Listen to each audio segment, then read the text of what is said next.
Hema Maths Academy. Now we are going to discuss about straight line VSEQs ma. ఇక్కడ VSEQs లో ఏమి ఇచ్చాడు question first of all చూద్దాం. Find the equation of the straight line passing through the 2, 3 and making non-zero intercept whose sum is 0. Before మనం videos లో ఏం నేర్చుకున్నామంటే making of equal అన్నాం. ఇక్కడ ఏమన్నాడంటే కండిషన్ whose sum is 0 అంటే మీ క్వశ్చన్ లో కనబడగానే సమ్ అనగానే అండర్లైన్ చేసుకోండి.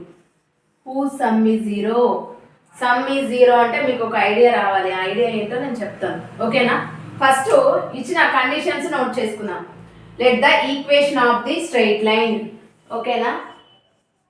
Let the equation of the straight line, straight line ఏంటన్నా మనకి ఇంటర్సెప్ట్ ఈక్వేషన్ అనమాట. x/a plus y/b is equals to 1 ఇదన్నమాట స్ట్రైట్ లైన్, ఓకేనా? ఇక్కడ వచ్చిన తర్వాత ఏం చేయాలంటే మనకి ఏమని ఇచ్చాడు, హూ సమ్ ఈజ్ 0. సమ్ అంటే ఏంటన్నా అంటే బిఫోర్ వీడియోలో మనం ఏం నేర్చుకున్నాం, ఈక్వల్, మేకింగ్ ఈక్వల్ అన్నాడు అంటే a ఈక్వల్స్ టు b అన్నాం. ఇక్కడ సమ్ అన్నాడు అంటే ఏం తీసుకోవాలి, a plus b is equals to 0. a plus b is equals to 0 some. ఇప్పుడు ఏ వాల్యూ కావాలంటే ఏం చేయాలన్నా మనం b ఆలోచించాడు పంపించాలి. a equals to minus b. ఇప్పుడు తీసుకునే కండిషన్లో ఏ ప్లేస్లో మనం ఏం తీసుకోవచ్చు, minus b or b is equals to or అని ఏం తీసుకోవాలి ఇక్కడ, or b is equals to minus a, ఓకేనా? ఏదైనా తీసుకోండి, చాయిస్ ఈజ్ యువర్స్, ఓకేనా? a equals to minus b or b is equals to minus a. ఇక్కడ ఏది తీసుకున్నా నో ప్రాబ్లం, ఓకేనా? ఇప్పుడు ఇచ్చిన కండిషన్లో సబ్స్టిట్యూట్ చేద్దాం. x/a ప్లస్ y/b ప్లేస్లో ఏం రాస్తున్నా, minus a is equals to 1. ఈ రెండింటికి ఏం చేయాలమ్మా, ఇప్పుడు మనం ఎల్సిఎం చేయాలి, ఓకేనా?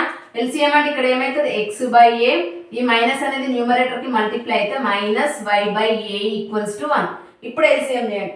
డినామినేటర్స్ సేమ్ ఉంటే న్యూమరేటర్స్ ఏమైతే నాన్న ప్లస్ ఉంటే ఎడిషన్ అయితే, మైనస్ ఉంటే సబ్ట్రాక్షన్, ఓకేనా? ఇప్పుడు x minus y/a equals to 1. ఈ డినామినేటర్ ఏని RHS సైడ్ పంపిస్తే ఏమవుతుంది నాన్న మనకి, x minus y is equals to a, ఓకేనా? ఇప్పుడు ఏ వాల్యూ ఫైండ్ అవుట్ చేయాలి. This is the equation. ఏమని కన్సిడర్ చేసుకుందాం, ఈక్వేషన్ 1 అనుకున్నాం. ఇక్కడ ఈ పాయింట్ అనేది దేని గుండా పాస్ అవుతుంది, 2, 3. ఈక్వేషన్ అనేది 2, 3 is passes through, 2, 3 is passes through,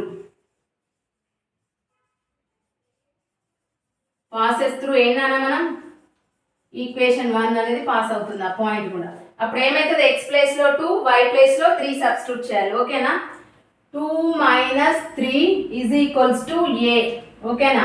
RHS side ఏ ఉంది కదా, 2 minus 3 means minus 1 is equals to a. అంటే ఏ వాల్యూ ఏమొచ్చిందన్న మనకి, -1 అనేది వచ్చేసింది. ఆ -1 అనేది ఈక్వేషన్ 1లో సబ్స్టిట్యూట్ చేయాలి, ఓకేనా? Put in equation number 1.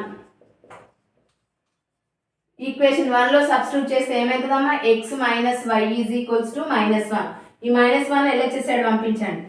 x minus y plus 1 is equals to 0. This is the required equation of the straight line. ఏంటన్నా మనకి the equation of the straight line ఏమొచ్చింది మనకి, x minus y plus 1 is equals to 0. The required equation of the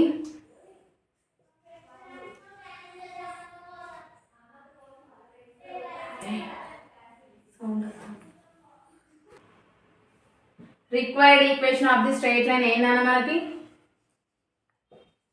required equation of the straight line is x minus y plus 1 is equals to 0. మనల్ని find out చేయమని equation ఇదే కదమ్మా. Condition ఏమి ఇచ్చాడు మనకి ఇక్కడ, sum is 0. Who sum is 0. Who sum is 0 అంటే ఏంటమ్మా అంటే a plus b is equals to 0. ఆ కండిషన్ నుండి ఏం అప్లై చేయాలి మనం, a equals to minus b or b equals to minus a substitute చేయాలి. మనం ఫైండ్ అవుట్ చేసిన తర్వాత వచ్చిన ఈక్వేషన్ ఏంటమ్మా మనకి, x minus y plus 1 is equals to 0. This is the required equation of the straight line, ఓకేనా? Next question కూడా same as usual ఇలానేనా అమ్మా. మనకి ఏమి ఇస్తున్నాడు అంటే కండిషన్లో మేకింగ్ ఇంటర్సెప్ట్ ఈక్వల్ అంటున్నాడు. Who sum is 0 or parallel lines, perpendicular lines, slope intercept form, normal form, intercept form.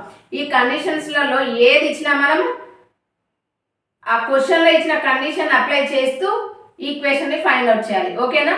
Parallel lines అన్నా, పర్పెండిక్యులర్ లైన్స్ అన్నా, పర్పెండిక్యులర్ యాంగిల్ ఫైండ్ అవుట్ చేయమన్నా, ఏ క్వశ్చన్కి రిలేటెడ్ దానికి కాన్సెప్ట్ అనేది మీరు ఐడియా తెచ్చుకొని ఖచ్చితంగా ఇంపార్టెంట్ క్వశ్చన్స్ వచ్చే క్వశ్చన్స్ ఏవి జాగ్రత్తగా వినండి. నా వీడియోస్ కనుక నచ్చినట్లయితే లైక్ చేయండి, షేర్ చేయండి, సబ్స్క్రైబ్ చేయండి. Thank you for watching.